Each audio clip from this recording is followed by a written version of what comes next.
Store in box सुनते रहिए, सुनाते रहिए।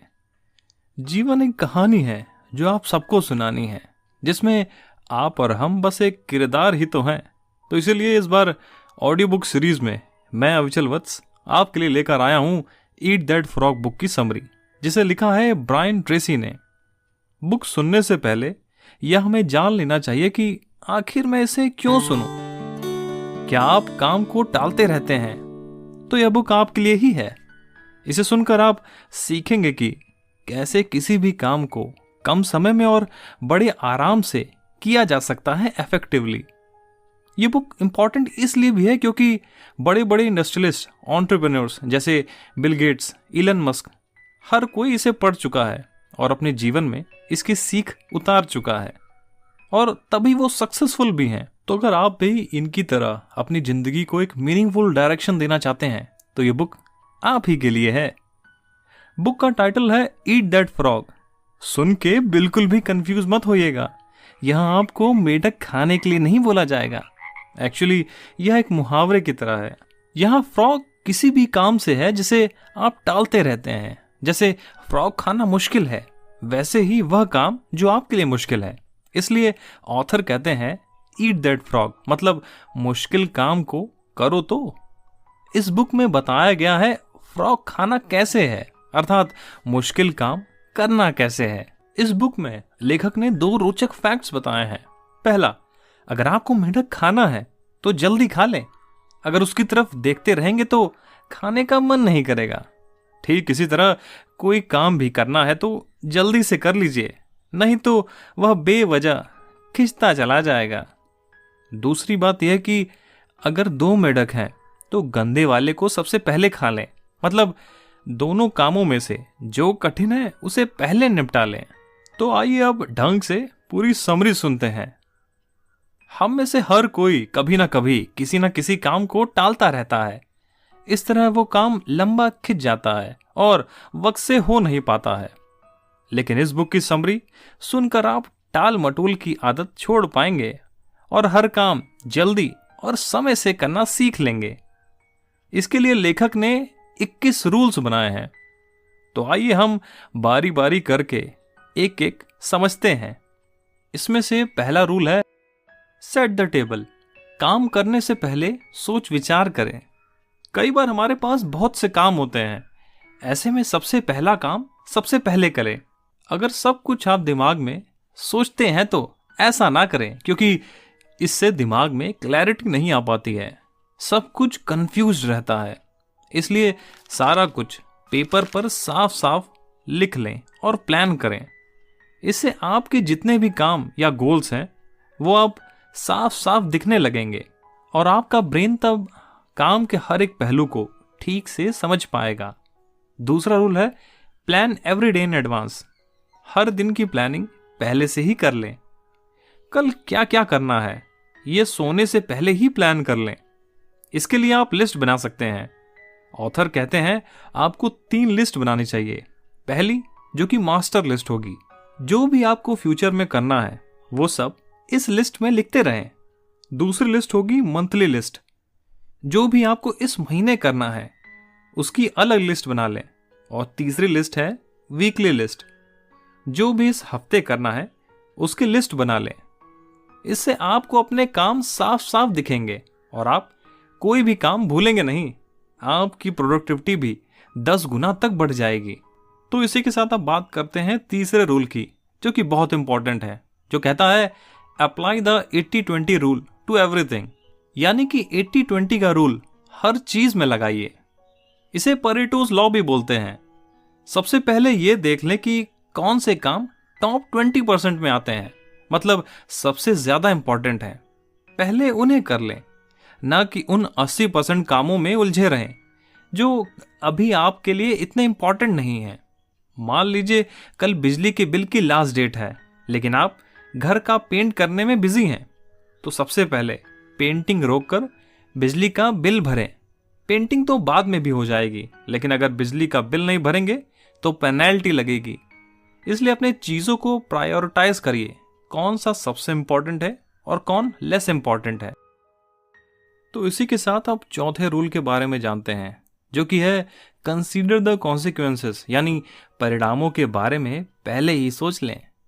मान लीजिए आपको टीचर ने टेस्ट दिया है, लेकिन आप किसी गेम की प्रैक्टिस में बिजी हैं। इससे हो सकता है कि आपके पास टाइम ना बचे और आप टेस्ट की तैयारी ना कर पाएं।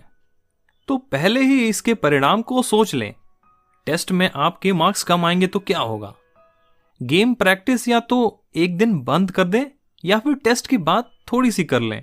इसलिए ऑथर कहते हैं कि यह जरूर सोचें कि कौन सा काम है जिसे अगर आप समय पर ना करें तो नतीजे अच्छे नहीं होंगे। इससे आप उस काम को जल्दी से करने की सोचेंगे। इसी के साथ बात करते हैं 5वें रूल की, प्रैक्टिस क्रिएटिव प्रोक्रास्टिनेशन, यानी कुछ टालना है तो क्रिएटिव तरीके से टालो। जैसे मान लीजिए अगर आपने कोई उपन्यास लिखी है और उसकी एडिटिंग करने का मन नहीं कर रहा, तो उसे कुछ हफ्ते के लिए टाल सकते हैं। इससे आपका दिमाग एकदम फ्रेश हो जाएगा। कुछ हफ्ते बाद जब आप दोबारा उस उपन्यास पर काम करने लगेंगे तो आप बहुत ही फास्ट तरीके से उसे एडिट कर पाएंगे। आपको अपनी गलतियां साफ साफ दिखेंगी। आप नए इनपुट्स भी उसमें डाल पाएंगे। इसलिए अगर किसी काम को डिले करने से उसकी गुणवत्ता में सुधार हो तो उसे टालें, लेकिन हमेशा के लिए नहीं। कोई डेडलाइन जरूर फिक्स कर लें। तो इससे हमें डेडलाइन फिक्स करने का महत्व भी पता चलता है। तो इसी के साथ हम बात करते हैं 6ठे पॉइंट की, जो कि है यूज द ABCDE मेथड कॉन्टिन्यूअली, यानी ABCDE मेथड का हमेशा इस्तेमाल करें। ऑथर ने सब कामों को सरलता से निपटाने का एक तरीका दिया है जिसे वे ABCDE मेथड कहते हैं। मान लीजिए आपको दिन भर में 10 काम करने हैं, तो पहले सब कामों की लिस्ट बना लीजिए। फिर जो काम सबसे जरूरी है उनके आगे A लिख दीजिए। जो काम थोड़े कम जरूरी हैं उन कामों के आगे B लिख दीजिए और कम जरूरी कामों के आगे C लिख दीजिए। ऐसे ही सब कामों के साथ करते जाइए। अब सबसे पहले वो काम करिए जिसके आगे A लिखा है। जब A वाले काम हो जाए तो फिर B वाले काम करिए। ऐसे ही अंत तक करते जाए। इस मेथड से आपके सब काम कंप्लीट हो जाएंगे और कोई कंफ्यूजन भी नहीं होगी। जैसे अगर आपको गाड़ी में पेट्रोल भरवाना है और सब्जी भी लानी है, तो पहले ये देखिए कि क्या किसी को अर्जेंटली गाड़ी तो नहीं चाहिए। अगर हाँ, तो वह काम कैटेगरी A का हुआ, यानी सबसे पहले आप उसे करिए। यानी सबसे पहले गाड़ी में पेट्रोल भरवाइए, सब्जी तो बाद में भी आ जाएगी। तो इसलिए सब्जी खरीदना पार्ट B में रखिए। इस तरह अपने हर काम को प्रायोरिटाइज करिए। यह फॉर्मूला तब बहुत काम आता है जब आपको एक साथ बहुत से काम करने होते हैं। जैसे कंपनी के मालिकों के बारे में सोचिए, उन्हें एक साथ इतने लोगों से डील करना पड़ता है। Production, management, finance, human resource. वो लोग हर काम कैसे करते होंगे? वो लोग भी ऐसे ही मेथड यूज करते हैं। अगर आप भी कभी बिजनेस लगाएं तो ऐसी बुक्स जरूर पढ़ें। कभी बिजनेस फेल नहीं होगा। बिना किसी देरी के 7वें पॉइंट को डिस्कस करते हैं, जो कि है फोकस ऑन की रिजल्ट एरिया, यानी रिजल्ट देखने वाले एरिया पर ज्यादा ध्यान दें। किसी काम से आपको जो रिजल्ट चाहिए आप उस पर ज्यादा ध्यान दीजिए। जैसे अगर आपको अपने ब्लॉग के लिए ज्यादा ट्रैफिक यानी रीडर्स चाहिए, तो सबसे पहले आपको ब्लॉग पोस्ट करने पर ध्यान देना चाहिए, ना कि कॉम्प्लिकेटेड SEO में। पहले पोस्ट लिखिए, SEO बात की बात है। यानी कि ऑथर कहते हैं कि काम की कॉम्प्लिकेशन पर ध्यान ना दीजिए, पहले काम शुरू तो करिए। काम हूबहू परफेक्ट बनता चला जाएगा। जैसे कि हमने भी स्टोरी इन बॉक्स शुरू किया, धीमे धीमे इसमें सुधार आता गया और हम फैमिली मेंबर्स की इतनी बड़ी टीम अब बना चुके हैं। तो ये आपके लिए एक लाइव एग्जाम्पल सेट हो सकता है। तो बात करते हैं 8वें पॉइंट की, जो कि है अप्लाई द लॉ ऑफ 3, 3 का नियम लगाएं। 3 का नियम यह कहता है कि आपको लाइफ की 3 जगहों को संभालना होता है, घर, दफ्तर और समाज। हर प्लेस के लिए टाइम बांट लीजिए। कुछ लोग टाइम मैनेजमेंट करना नहीं जानते, दफ्तर का काम घर ले आते हैं। इससे आप फैमिली को टाइम नहीं दे पाएंगे, बच्चों के साथ खेल नहीं पाएंगे, पेरेंट्स से बात नहीं कर पाएंगे, स्पाउस को भी टाइम नहीं दे पाएंगे। समाज में आपके दोस्त, रिश्तेदार या पड़ोसी भी आते हैं, उनके लिए भी जरूर टाइम निर्धारित करें। तीनों के लिए टाइम का बैलेंस बनाएं, और टाइम बैलेंस करना बहुत जरूरी हो जाता है। अगर आप ऐसा करते हैं तो निश्चित ही सफल होंगे। तो अब बात करते हैं 9वें पॉइंट की, जो कि है prepare thoroughly before you begin, यानी शुरू करने से पहले सब कुछ तैयार रखें। कुछ भी स्टार्ट करना है तो उसकी पहले से तैयारी कर लें। जैसे एक्सरसाइज करनी है तो पहले ही कपड़े चुन लें, पानी की बोतल तैयार कर लें, जगह चुन लें और एक्सरसाइज शुरू कर दें। इससे आपके मन में आसानी रहेगी उन कामों को चूज करने के लिए जो कि करना है। ऐसे ही ब्लॉग शुरू करना है तो बेसिक कोर्स कर लें, डोमेन और होस्टिंग सीख लें, बेसिक एसईओ सीख लें। इसलिए कोई भी काम तैयारी से करेंगे तो सफलता जरूर मिले। तो अब इसी के साथ बात करते हैं 10वें रूल की, जो कि है take it one oil barrel at a time, यानी एक बार में एक ही बोरा उठाएं। मान लीजिए अगर आपको कोई बहुत बड़ा काम करना है तो उसे कैसे करेंगे? जैसे अनाज से भरा ट्रक कैसे खाली किया जाता है? मजदूर एक टाइम में एक ही बोरा उठाते हैं। इसलिए आप भी सारा काम एक साथ ही ना करने लगें। जैसे अगर ब्लॉग पोस्ट लिखना है तो लगातार 2 घंटे ना बैठ जाइए, इससे आप बोर हो जाएंगे और थक जाएंगे। इसलिए काम को बांट लें। सुबह 30 मिनट लिखें, फिर 10 मिनट का ब्रेक लें, उसके बाद 20 मिनट और लिखें। ऐसे ही शाम को 1 और घंटा लिखें। इससे आप बड़े आराम से कोई भी ब्लॉग पोस्ट कर पाएंगे। और यही चीज हर काम में हमें करनी चाहिए। अपने काम को अलग अलग भाग में बांट देना चाहिए। इससे काम में इंटरेस्ट भी बना रहता है और काम आसानी से हो जाता है। तो अब बात करते हैं 11वें रूल की, जो कि है अपग्रेड योर की स्किल्स। जो चीज आती है उसे और ज्यादा सीखें। अगर आपको बेसिक राइटिंग आती है तो उसे और ज्यादा परफेक्ट करने की कोशिश करें। इसके लिए डेली लिखने की प्रैक्टिस करें। अगर एक्सरसाइज करते हैं तो उसे और इंप्रूव करें। 20 पुशअप लगा सकते हैं तो 30 तक के लिए जाएं। इसी तरह बढ़ाते रहें। ऐसे ही किसी भी काम में कर सकते हैं। इसलिए हमेशा अपने स्किल्स को अपग्रेड करते रहें। तो अब इसी के साथ बात करते हैं 12वें रूल की, जो कि है लेवरेज योर स्पेशल टैलेंट्स, यानी अपने टैलेंट का फायदा उठाएं। हर किसी में कोई ना कोई टैलेंट जरूर होता है, उसे पहचानें और फायदा उठाइए। अगर अच्छे खिलाड़ी हैं तो ऑफिस में अपने कलीग्स को भी टिप्स दे सकते हैं या वहां उस गेम का कल्चर शुरू करवा सकते हैं। लिखने का शौक है तो ब्लॉग शुरू कर सकते हैं। बातचीत में निपुण है तो सेल्स एंड मार्केटिंग में आपको फायदा मिल सकता है।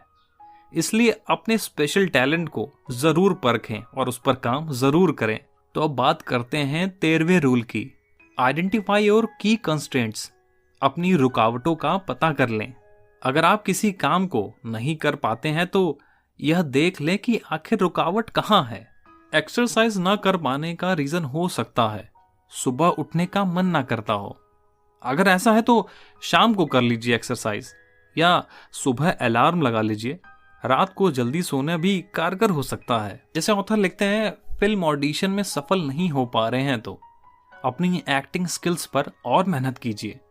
कोई थिएटर या एक्टिंग स्कूल ज्वाइन कर लीजिए। इसी तरह किसी भी काम की रुकावट ढूंढिए, फिर उस प्रॉब्लम को सॉल्व करने की कोशिश कीजिए। वह काम आसानी से हो जाएगा। तो अब बात करते हैं 14th रूल की, put the pressure on your self, यानी खुद पर प्रेशर डालें। किसी भी काम को जल्दी करने के लिए थोड़ा प्रेशर जरूरी होता है। आपको याद होगा कि जब स्कूल में टीचर टेस्ट रखते थे तभी हम लेसन याद करते थे, अपने मन से कभी याद नहीं करते थे, क्योंकि टीचर के कहने से हम पर प्रेशर आ जाता था। तो यही ट्रिक है, किसी को काम देना है तो उसे डेडलाइन दे दें और बता दें कि काम बहुत जरूरी है। बीच बीच में रिमाइंडर भी देते रहें और मोटिवेट भी करते रहें। और यही काम आप अपने लिए भी कर सकते हैं। अपने लिए एक डेडलाइन सेट कर लें और खुद को मोटिवेट करें और काम खुद ब खुद होता चला जाएगा। आप उस काम को टालेंगे नहीं और काम खिंचेगा भी नहीं। तो अब इसी के साथ बात करते हैं 15th रूल की, मैक्सिमाइज योर पर्सनल पावर। अपनी खूबियों का पूरा प्रयोग करें। हर व्यक्ति में खूबी होती है और खामियां भी। अपनी खूबियों का इस्तेमाल करें और खामियों को इम्प्रूव करने की कोशिश करें। अगर एसईओ आता है तो ब्लॉगिंग में ट्रैफिक बढ़ाने के लिए इसका इस्तेमाल करें। राइटिंग में कमजोर है तो राइटिंग के ब्लॉग पढ़कर सीखें, फिर डेली कुछ ना कुछ लिखें। बहुत इंप्रूवमेंट होगा। सुबह जल्दी उठने की आदत है तो रनिंग के लिए निकल जाएं या फिर एक्सरसाइज कर लें। हेल्थ अच्छी रहेगी, इससे काम करने में भी दिल लगेगा। इसलिए हर वो काम करें जो आपकी परफॉर्मेंस को इम्प्रूव करे। हमेशा प्रोडक्टिव कामों में इन्वॉल्व रहें, इससे आपका मन भी लगा रहेगा और आप अच्छा महसूस करेंगे। तो अब इसी के साथ बात करते हैं 16th रूल की, जो कि है मोटिवेट योरसेल्फ इनटू एक्शन, यानी एक्शन लेने के लिए खुद को मोटिवेट करें। हमेशा पॉजिटिव सोचें और अपने आप को मोटिवेट करते रहें। जैसे बहुत से ब्लॉगर 3 महीने में ही ब्लॉगिंग छोड़ देते हैं, वे सफल नहीं हो पाते। लेकिन जो हमेशा खुद को मोटिवेट करते रहते हैं और 6 महीने या 1 साल तक लगे रहते हैं, उन्हें रिजल्ट जरूर मिलता है। इसलिए कभी भी किसी काम को करते हुए रुके नहीं। बीच बीच में चाहे तो थोड़ा रेस्ट ले लें। धीरे ही सही, लेकिन आगे की ओर बढ़ें, पीछे की ओर नहीं। तो अब बात करते हैं 17th रूल की, जो कि है get out of the technological time sinks, यानी टाइम वेस्ट करने वाली टेक्नोलॉजी से दूर रहें। हमारे बहुत से काम समय पर नहीं हो पाते क्योंकि आजकल हम बहुत सा टाइम इंटरनेट पर वेस्ट कर देते हैं।